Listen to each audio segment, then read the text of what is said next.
Hello, আসসালামু আলাইকুম everyone. কেমন আছেন সবাই? আমার নতুন একটি ব্লগে আপনাদের স্বাগত জানাচ্ছি। আজকে হাজির হয়ে গেছি ইফতারের আরও একটি আইটেম নিয়ে। আশা করছি আজকের রেসিপিটি আপনাদের ভালো লাগবে। আজকে তৈরি করে দেখাবো আমি বিটরুট দিয়ে এগ চপ। আশা করছি রেসিপিটি আপনাদের ইফতারে নতুন মাত্রা যোগ করবে। তো চলুন দেখে নিন আজকের রেসিপি। এখানে আমি নিয়েছি দুটি বিটরুট। এগুলোকে আমি খোসা ছাড়িয়ে নেব। ভালোভাবে ধুয়ে খোসা ছাড়িয়ে নেওয়ার পর এখন এগুলোকে আমি গ্রেট করে নিচ্ছি।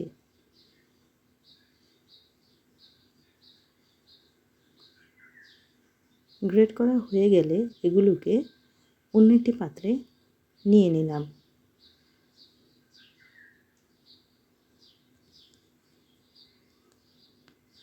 এখন এখানে আমি একটি পাত্রে 4টি আলু আগে থেকে সিদ্ধ করে রেখেছি এবং খোসাগুলো ছাড়িয়ে নিয়েছি। এখন আমি এগুলোকে হাত দিয়ে ভালোভাবে মথে নেব। নিয়ে নিয়েছি দুটি সিদ্ধ ডিম।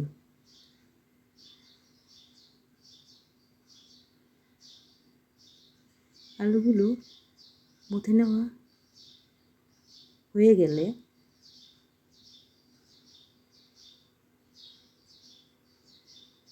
এক সাইডে রেখে দিচ্ছি। এখন আমি চুলাতে একটি কড়াইয়ের মধ্যে সরিষার তেল দিয়ে দিলাম হাফ কাপের মতো। তার সাথে দিয়ে দিলাম পেঁয়াজ কুচি হাফ কাপ। এখন দিয়ে দিলাম কাঁচামরিচ কুচি 2 টেবিল চামচ পরিমাণে।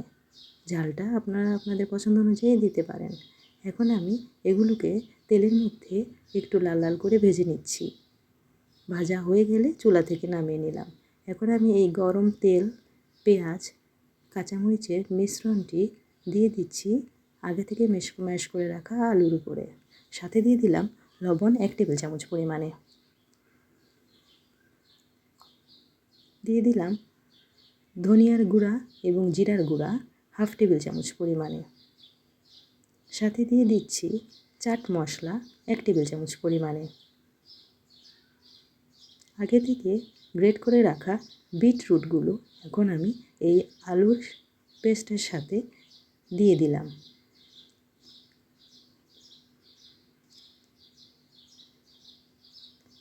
এই সবগুলো উপকরণকে আমি আবারও হাত দিয়ে ভালোভাবে মেখে নিচ্ছি।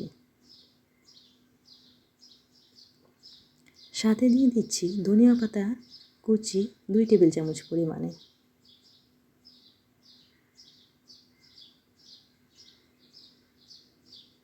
ভালোভাবে মিশে নেওয়া হয়ে গেলে দেখতেই পাচ্ছেন কি সুন্দর একটি রং এসেছে।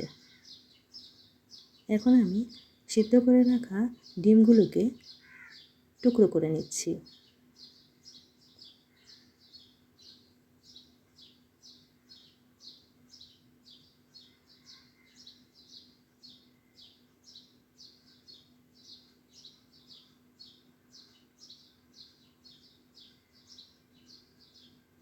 এখন আমি নর্মাল টেম্পারেচারে থাকা দুটি ডিমকে ভেঙে ফেটিয়ে নিচ্ছি।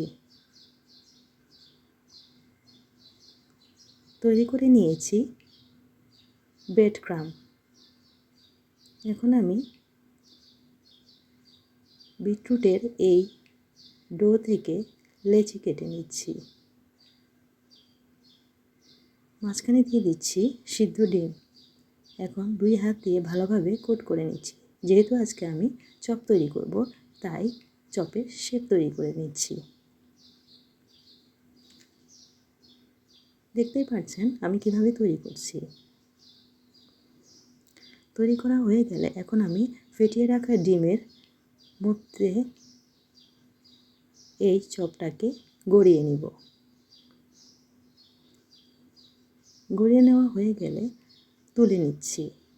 এখান থেকে দিয়ে দিব আগে থেকে তৈরি করে রাখা বিস্কুটের গুঁড়া বা ব্রেড ক্রাম্বের উপর। ভালোভাবে গড়িয়ে নিয়েছি। এই কাজটি আপনারা চাইলে 2 বার করতে পারেন। ব্যাস, তৈরি হয়ে গেল বিটরুটের ডিম চপ।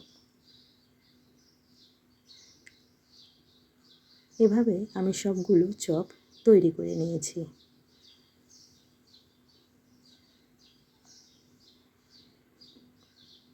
এখন এগুলোকে আমি ফ্রিজে নর্মাল টেম্পারেচারে রাখবো প্রায় 20-25 মিনিটের মতো। আপনারা চাইলে এভাবে রেখে দিতে পারেন ডিপ ফ্রিজে প্রায় মাস দেড়েক, এভাবে ফ্রোজেন করে খেতে পারেন। এতে করে ঝামেলা অনেকাংশেই কমে যাবে।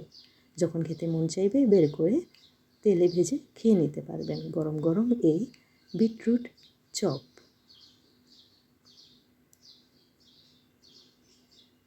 ফ্রিজ থেকে নামিয়ে নেওয়ার পর এখন আমি চুলাতে একটি পাত্রে দিয়ে দিলাম সয়াবিন তেল। এগুলোকে আমি ডুবো তেলে ভেজে নিব। আপনারা চাইলে ওভেনেও বেক করতে পারেন। মিডিয়াম টু লো হিটে আমি বিটরুটের চপগুলোকে ভেজে নিচ্ছি। এক পাশ হয়ে আসলে অন্য পাশ উল্টে দিব।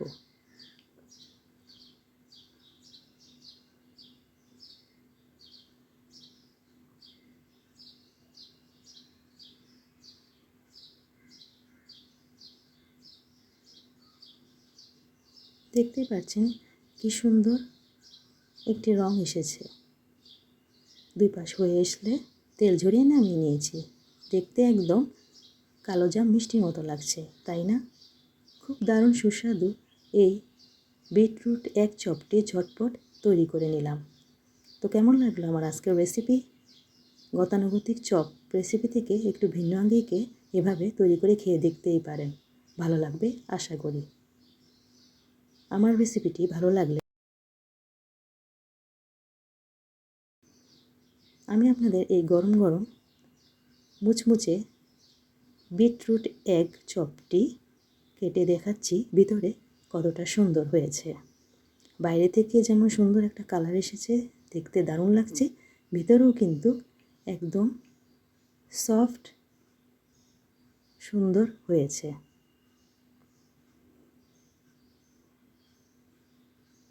দেখতেই পাচ্ছেন কি সুন্দর হয়েছে, খেতেও কিন্তু দারুণ হয়েছে।